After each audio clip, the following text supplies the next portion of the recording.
ഒരു ദിവസം ഒരു ആൺകുട്ടി കോക്കൂണിൽ നിന്ന് വിരിയാൻ തുടങ്ങുന്ന ഒരു ചിത്രശലഭത്തെ കണ്ടെത്തി.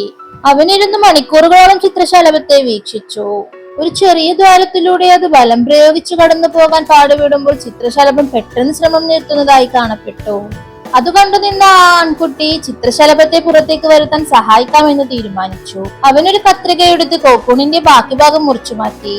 വീർത്ത ശരീരവും ചെറിയ ചിറകുകളുണ്ടായിട്ടും ചിത്രശലഭം അനായാസം പുറത്തു വന്നു. ചിത്രശലഭം പറക്കുന്നതും കാത്ത് അവൻ അവിടെ തന്നെ ചിലവഴിച്ചു. എന്നാൽ ചിത്രശലഭത്തിന് ഒരിക്കലും പറക്കുവാൻ സാധിച്ചില്ല.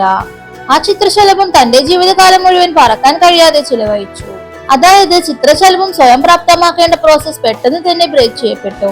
അത് ചിത്രശലഭത്തിന്റെ ചിറകുകളെ ബാധിച്ചു. ചിത്രശലഭത്തിന്റെ ചിറകുകളിലേക്ക് ദ്രാവകം കയറ്റി പറത്തുന്ന പ്രോസസ് സ്വയം തയ്യാറെടുക്കുന്നത് പ്രകൃതി വഴിയാണെന്ന് ആ കുട്ടിക്ക് മനസ്സിലാക്കാൻ കഴിയാതെ പോയി.